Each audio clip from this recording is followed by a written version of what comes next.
Hi and welcome, my name is Albek. I'm an awarded photographer from Denmark. I teach street photography and portrait workshops around Europe and the world.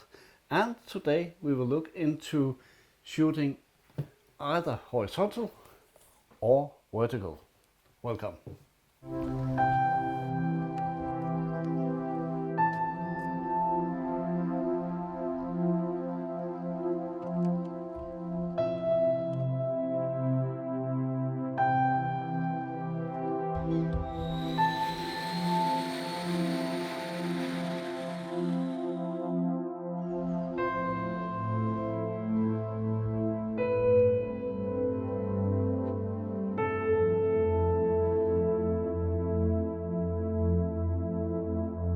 The subject today about shooting either horizontal or vertical is a subject where you can use your creativity to make the best of your photos.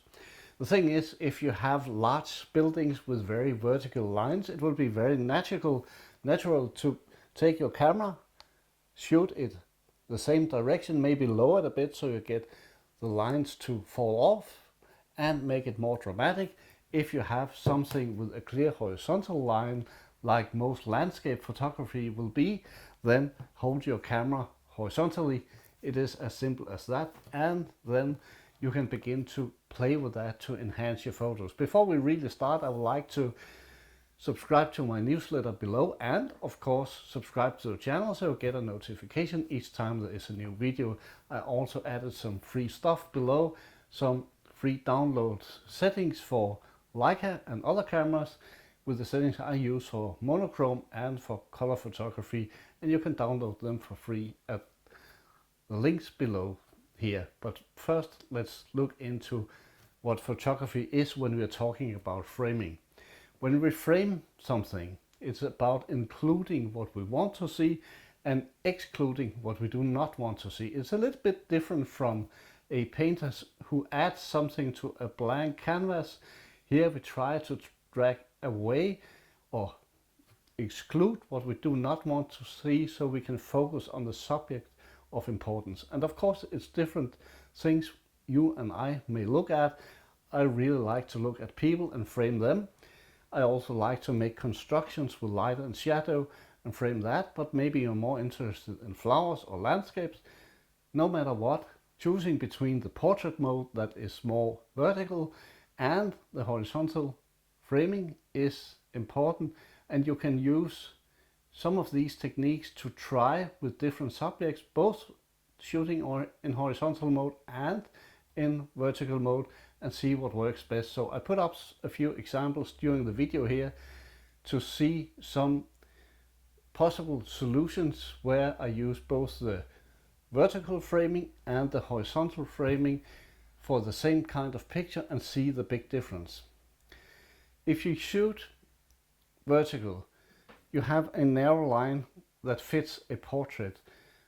It's a really good way to shoot portraits in the vertical direction because it kind of fits with what you see here with my body, my face and my torso here, and then you exclude the rest at the sides. And that will be really good for that, because if you don't want any distraction around the portrait, then choose the vertical or portrait mode when you set up your photography. And I think a lot of photos today are shot in vertical mode simply because we are used to use the smartphone, and for stories at Instagram and other platforms we now get adjusted to shoot in that direction of framing, so to speak, because that's demanded by those popular devices. But the natural look would be horizontal. As I look at you, you look at me, that horizontal framing is much more natural to look at. But when you change it to vertical, things can happen. So I'll show you a photo done a few weeks ago with a conductor, a classic music conductor here from Denmark, where I did some different portraits of him, and I did a little of both. So both because he wanted to choose for either social media like Instagram or Facebook, and for the more horizontal version on the website. And it gives you space to play putting your subject at one or the other side, having empty space, or having something maybe a little blurred with a low aperture so it's out of focus, where you have a shallow depth of field but still can sense what is behind the subject. So that's a way to shoot portraits too, using the environment as part of the storytelling about this person and still not making it too overwhelming. But if you want to exclude it fully, use the portrait mode or the vertical mode with your camera.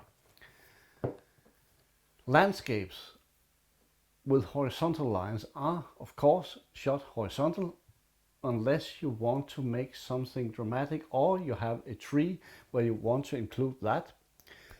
So this way you can also tell a different story, excluding the horizontal lines and focusing on the vertical lines and maybe what's above the subject.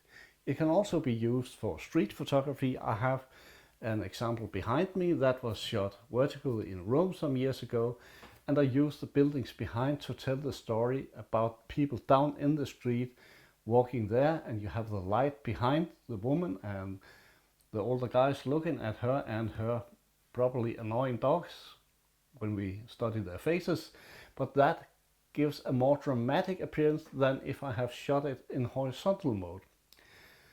Horizontal mode might have worked as well, but in this case I just find it was really pleasing that I chose the vertical mode, and it should be mostly done when you're doing it. Take the decision when you're in the field. Of course you can crop it afterwards, making the decision afterwards, but then you will lose what is shot above the horizontal frame here.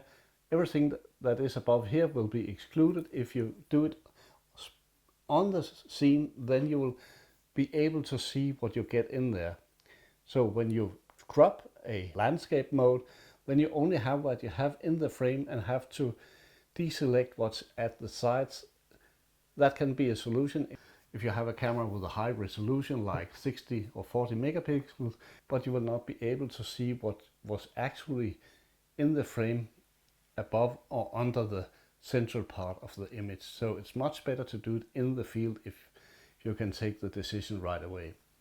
I'll also show you a picture taken in a small cafe in Berlin at an art museum, where I shot a little of both to try out what worked best, and I ended up with the vertical framing because the horizontal framing brought in people in the frame that I think in the moment were disturbing and distorting the image. Instead I wanted to exclude the other people in the cafe and get more of the red colors behind the girl with the red lips, red nail leg and red clothes to make it much more dramatic and much more red. So choosing between the horizontal or portrait modes is both an artistic choice and a way to exclude what you do not want in your framing. At the other picture behind me, I decided to have more of the room as part of the storytelling of that framing. And in the end, it's just about looking in your viewfinder. Look at it first in normal, you can say horizontal, and see what happens if you then change into vertical mode. Often vertical mode adds a little bit of a more dramatic feature if we talk about street photography, because you begin to include the buildings, the sky and the ground, however you want to compose the picture. And as soon as you tilt the camera a little up and down, you begin to distort those lines. They will tilt more or less depending if you have a 50mm lens on, like I almost always have, or if you shoot wide angle, you will see those distortions or falling lines even more dramatic. And if you lower your camera down to the ground, much more will happen, especially in the vertical mode. As soon as you begin to play with the horizontal mode, you begin to bring in subjects from either side of the subject if it is a person, and there's no rule, there's no exact guideline on what you should do in each situation. Everything depends on your head and your mind and how you look at things. With wide angle lenses, everything is more dramatic because you have those distorting lines.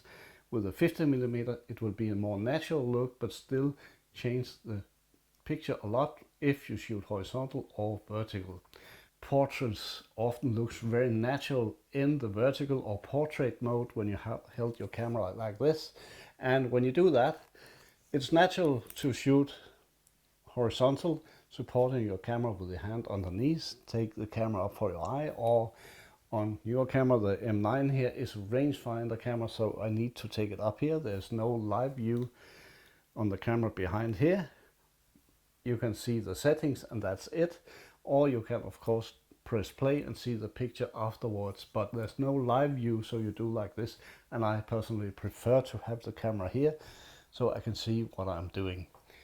When you then tilt your camera to vertical mode, there are two ways of holding it. One is supporting it with this hand and the shutter, and then have your fingers on the focus if you focus. The other way around that is more supportive is what I often do. I tend to take it this way, so I lean the camera in my hand, so I keep it steady. I have my fingers on the focus ring. I put my camera up here, and then I can begin to focus and have a steady, much steadier hold and a more awkward position maybe. It looks a little bit artistic, but it's much better than doing this. But here you can hold your arms to your body and support like that, but it still is a bit unstable here. So I prefer doing it like this and have this arm into my body, supporting it and shooting. If you have a phone, you always hold it like this because you are doing stories for Instagram. So this is the way I do it, but of course you just find your own way. Horizontal framing is very much relying on the rule of thirds. So when you divide your picture into 3 sections in 3 rows, you have an ideal position of the elements, give and take. I often break that a little bit, but it's a good idea to have it in mind to balance your picture, so you have your main subject within the rule of thirds, one of those points, then you are sure your picture is in balance. But of course you can also move this a little bit in and out depending on light and shadow, and how colors, if you shoot color, fills parts of the image. In vertical mode, I think it's more easy to break that rule, and the same when you shoot in horizontal mode.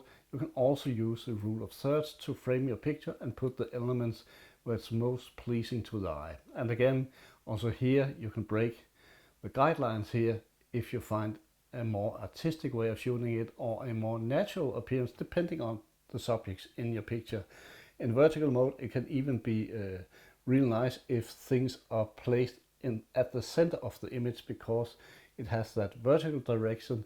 Portrait mode, that is more pleasing when people are portrait, that they are more or less in the center of the picture, unless they are looking into the frame. Then place them a little at the side and let something else fill the space and make the balance. So to sum this little session up, portrait mode or vertical is mostly used to exclude as much as possible in the picture and have a clean image of a building or people in the street or a portrait. And landscape mode or horizontal mode is more including objects around the main subject. But it's all your choice in the end. But these are the two main framings we use, unless we use the Instagram image, which is square, but that's a completely different story. And next time I will look into the history of the Leica M9 here, because in next month, September, it will be 15 years ago it was released. So I will make a very late review of this iconic camera. Thank you for watching.